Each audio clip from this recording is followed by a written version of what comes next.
Imagine an America where bustling classrooms and chalk-dusted blackboards become relics of the past. Picture schools not as vibrant community centers, but as hollowed halls echoing with the silence of absent teachers and students.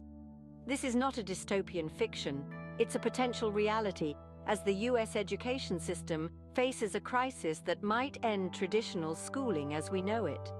In the face of massive teacher layoffs and crippling budget cuts, the landscape of American education is shifting beneath our feet. As schools buckle under economic strain and governmental neglect, we are forced to ask, is this the twilight of traditional schooling? This essay delves into the unfolding crisis, exploring its causes, implications, and the potential reshaping of educational paradigms. School districts across the United States are currently facing an unprecedented financial emergency. As the academic year winds down, many are preparing for a harsh reality of budget deficits and declining enrollment, leading to widespread teacher layoffs. Take, for example, Denver, Michigan, and Moses Lake. These districts exemplify the financial turmoil afflicting schools nationwide. In Denver alone, diminishing student numbers and budget shortages threaten to slash educational staff by the hundreds. The cessation of federal pandemic aid in September has only deepened these financial woes. Previously, this aid had helped maintain staff levels and educational services. Now its expiry means schools must face these challenges unsupported, risking the quality of education and stability of learning environments. During the COVID-19 pandemic, an influx of federal dollars provided a lifeline to struggling schools across the nation.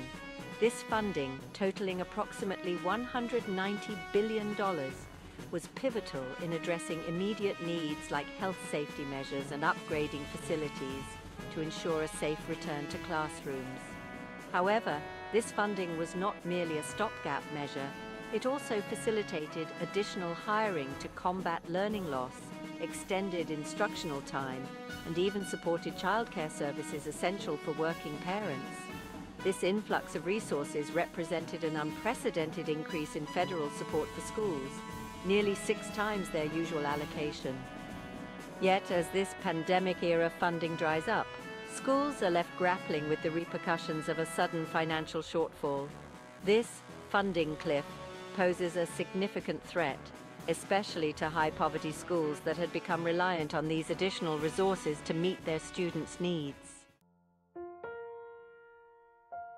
The potential layoffs of approximately 384,000 school staff members across the country could drastically alter the educational landscape. With fewer teachers, class sizes are expected to balloon, negatively impacting the quality of education, particularly in underserved areas.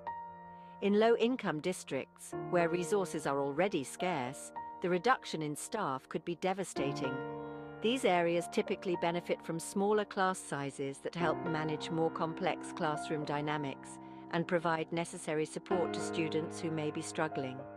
Larger class sizes not only strain teachers, but also diminish their ability to attend to individual students' needs, potentially stalling or reversing progress in student learning and overall educational outcomes. The economic downturn affects more than just schools. It influences the entire fabric of family life. As more sectors experience layoffs and financial instability, families are compelled to reconsider their educational choices. For many, this means turning to online or alternative educational models that offer greater flexibility to accommodate new financial and work realities. This shift away from traditional schooling could foreseeably become more permanent, fundamentally changing how educational services are delivered. As both necessity and technology drive the adoption of new learning modalities, we may witness a significant transformation in the educational landscape, one that could endure beyond the current economic crisis. In navigating these turbulent times, the engagement of all stakeholders, educators, policymakers, parents, and students, is crucial. It is essential to foster open dialogues about sustainable funding and management strategies to ensure that quality education remains accessible to every American child. Policymakers, for instance, must consider innovative funding solutions that do not merely patch over problems, but address systemic financial inefficiencies. Additionally, embracing technological and pedagogical innovations could play a pivotal role in sustaining educational quality, even amid resource constraints. Ultimately, the path forward will require bold, creative thinking and a commitment to reimagining how education can be delivered in an increasingly complex society. In response to the looming educational crisis, communities and educators are not standing idly by. Across the country, protests and advocacy campaigns have sprung up, aimed at influencing policy decisions and securing better funding for schools. These movements highlight the power of collective action and public engagement in shaping the future of education. For example, recent teacher protests in Chicago brought significant attention to the issue, prompting discussions at both local and national levels about the importance of maintaining robust educational staffing and resources. Such activism not only pressures governments to act, but also fosters a broader societal recognition of the value of accessible, high-quality education for all. Comparative analysis, global educational trends. As the US grapples with its educational crisis, it's instructive to look abroad. Countries like Finland and South Korea have embraced policies that integrate technology and flexible learning environments, often with impressive results. These nations offer valuable lessons on managing educational transitions and maintaining quality during crises. Psychological and social impact on students. The shift from traditional to online schooling and the increase in class sizes can have profound psychological and social effects on students. The lack of personal interaction with teachers and peers can lead to feelings of isolation and disengagement from the learning process. To combat these negative impacts, schools need to implement strategies that promote social interaction and emotional well-being, even in large or virtual settings. Ensuring that students feel connected and supported is essential for maintaining the efficacy of education systems. The role of private education in the crisis. As public schools struggle, private education sectors are seeing a different trend. Many private schools have managed to maintain smaller class sizes and continued funding, often resulting in a higher quality of education during this period. This raises important questions about educational equity.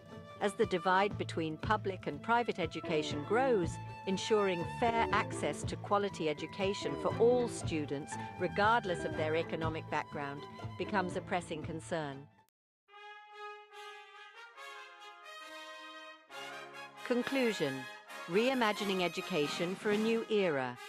This crisis could indeed be the catalyst for a transformative shift in US education, challenging us to rethink our approaches and priorities. As daunting as these changes might be, they also offer an opportunity to build a more adaptive, resilient, and equitable educational system. In the face of these challenges, let us be proactive and innovative. Let us envision an education system that not only survives, but thrives in the face of adversity, ensuring that every child receives the education they deserve.